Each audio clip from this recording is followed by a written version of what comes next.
Baik, perkenalkan nama saya Jodarto Kurniawan. Saya dari Sekolah Data Pekmen untuk batch 9 program continuation. Di sini saya akan mempresentasikan dari final project saya untuk kelas Statistic for Business, yaitu memprediksi pasien gagal jantung dengan pendekatan menggunakan regresi logistik. Nah, yang kita tahu bahwa salah satu yang menjadi penyebab utama kematian di dunia atau sampel adalah penyakit jantung. Nah, diestimasi sebanyak 45% dari orang-orang yang memiliki serangan jantung tidak mempunyai gejala sebelumnya. Nah, ada beberapa faktor yang menjadi pemicu dari penyakit jantung ini, bisa dari keturunan hingga gaya hidup yang dialaminya.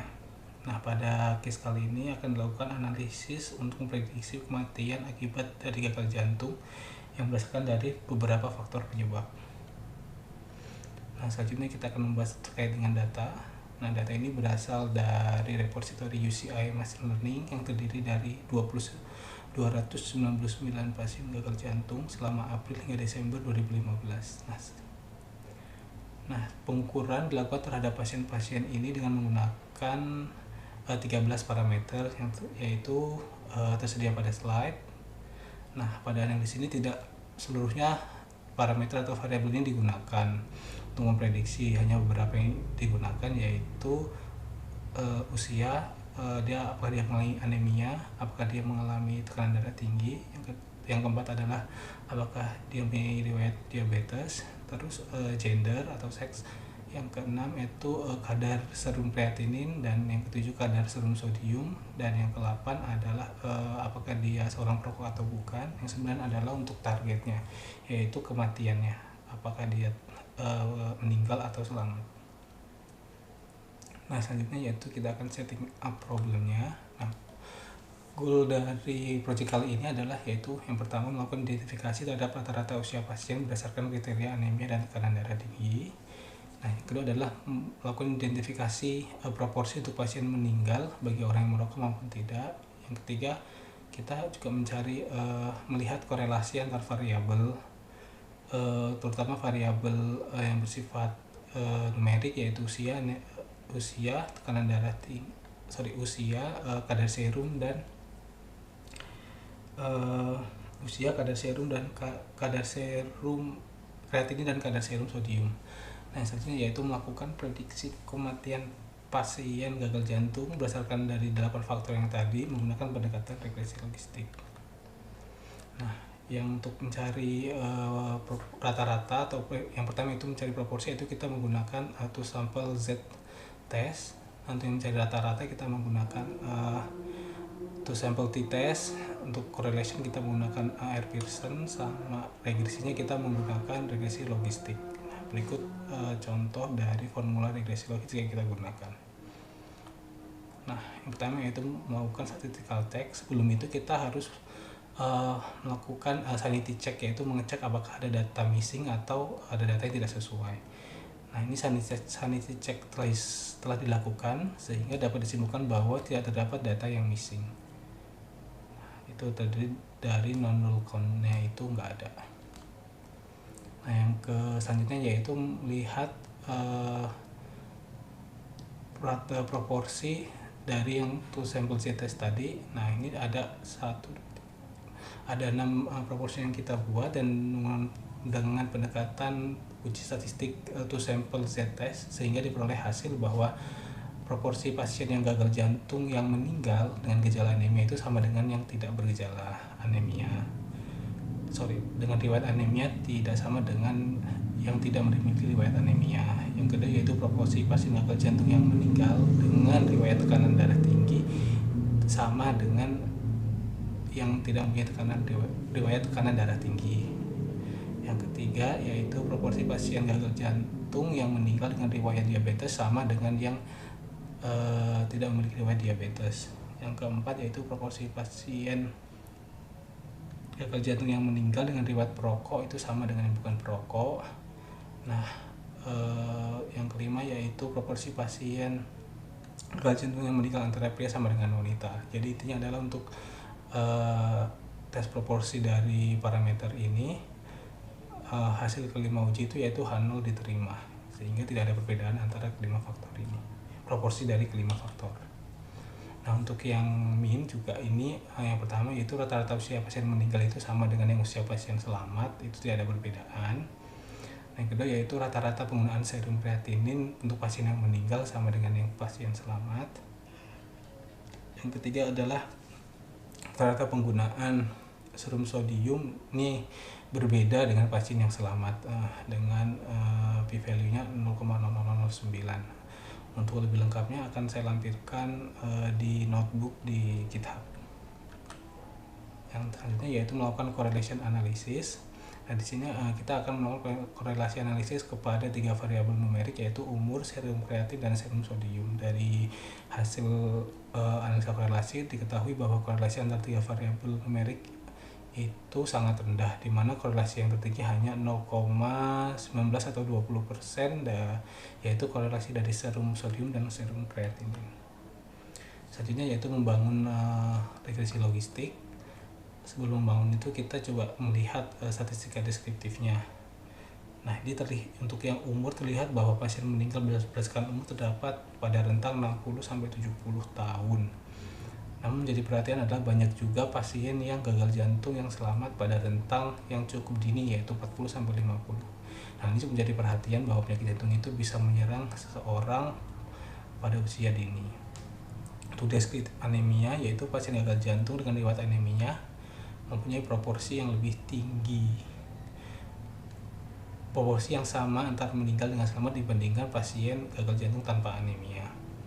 Nah, untuk yang diabetes yaitu pasien gagal jantung dengan riwayat diabetes proporsinya juga sama antara meninggal dan selamat dibandingkan dengan yang tanpa diabetes.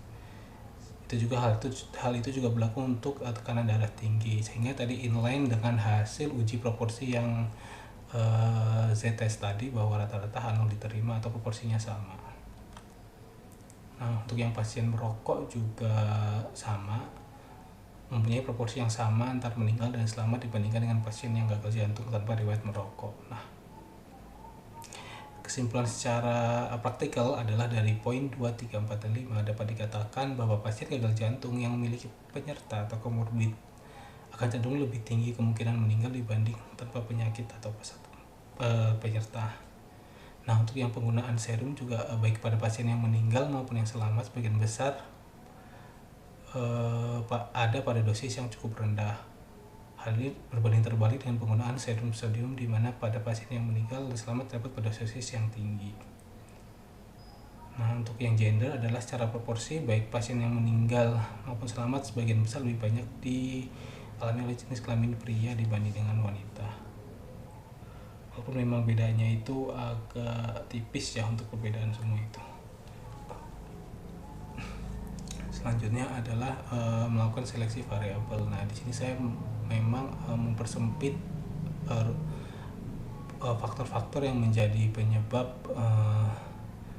kematian akal jantung tersebut dari 8 variabel. Saya menggunakan mekanisme recursive feature elimination. Nah, dapatlah bahwa terdapat 4 variabel yaitu anemia, tekanan darah tinggi, kadar serum kreatinin, dan kadar serum sodium. Nah, selanjutnya dari 4 ini kita akan gunakan untuk melakukan pembentukan model regresi. Nah, ini hasil dari running untuk di software Python-nya. Dapat disimpulkan bahwa apabila terdapat 2 pasien yang memiliki tekanan darah tinggi dan kandungan kreatin dan sodium yang sama, maka peluang legit probabilitas untuk meninggal bertambah 0,31 lebih tinggi daripada anemia. Itu untuk yang anemia. Untuk yang tekanan darah tinggi, apabila terdapat 2 pasien yang memiliki anemia, kandungan kreatinin dan sodium yang sama, maka peluang legit probability untuk meninggal bertambah 0,47. Untuk yang serum kreatinin juga apabila terdapat 2 pasien yang memiliki anemia, tekanan darah tinggi dan sodium yang sama, maka peluang legit probabilities untuk meninggal bertambah 0,76. Untuk yang serum sodium juga apabila terdapat 2 pasien yang memiliki anemia, tekanan darah tinggi dan kreatinin yang sama, maka peluang legit probability untuk meninggal bertambah sebesar itu tadi 0,07. Nah, yang selanjutnya yaitu standar errornya dari intercept itu maksudnya lebih kecil sehingga nilai koefisien itu cukup baik. Nah, dari nilai koefisien yang prediktor ini juga kita harus compare dengan praktikalnya pada real case-nya. Itu sangat masuk akal karena pasien dengan anemia memang memiliki kecenderungan yang meninggal dibandingkan pasien yang tidak memiliki anemia. Yang tekanan darah tinggi juga lebih tinggi untuk yang pasien punya tekanan darah tinggi. Nah, untuk yang kreatinin juga dalam darah juga, kalau dia kreatininnya naik maka mengganggu fungsi ginjal sehingga akan terdampak pada jantung. Maka itu koefisiennya positif. Nah, untuk sodium ini kan memang dia negatif karena memang semakin tinggi kadar sodium dalam darah akan meningkatkan kinerja otot jantung sehingga berkontraksi sehingga memungkinkan pasien selamat lebih tinggi. Jadi memang apabila sodium memang sodium ini memang yang satu-satunya memiliki koefisien negatif.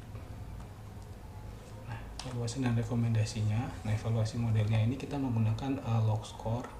Nah, saya ini membuat log score untuk yang null model dengan probability 0,5, baseline model dengan proporsinya itu sebesar 0,3, dan logistik model yang telah dibuat tadi, dan kita menggunakan logistik model dengan interaksi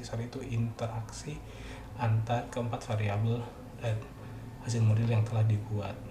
Nah, itu berikut nilai log score-nya yang terlihat semakin mengecil. Berarti dapat dikatakan bahwa penaksiran dengan menggunakan regresi logistik menjelaskan penaksiran cukup baik karena memberikan peningkatan hasil dari log score regresi logistik. Nah, rekomendasinya yaitu perlu dilakukan simulasi penggunaan kombinasi interaksi agar mendapatkan hasil log score yang lebih baik. Kalau melakukan metode seleksi variabel lain agar model memperoleh hasil yang lebih baik. Mengingat uji polusi berbeda pada variabel tidak terlalu berbeda, nah maka perlu dipertimbangkan dalam proses pengambilan sampel atau bila perlu untuk dimasukkan variabel lain. Maksudnya ini adalah untuk kedepannya perlu kita kaji dari seluruh variabel itu mana yang memang mempunyai dampak untuk peluang tingkat kematian.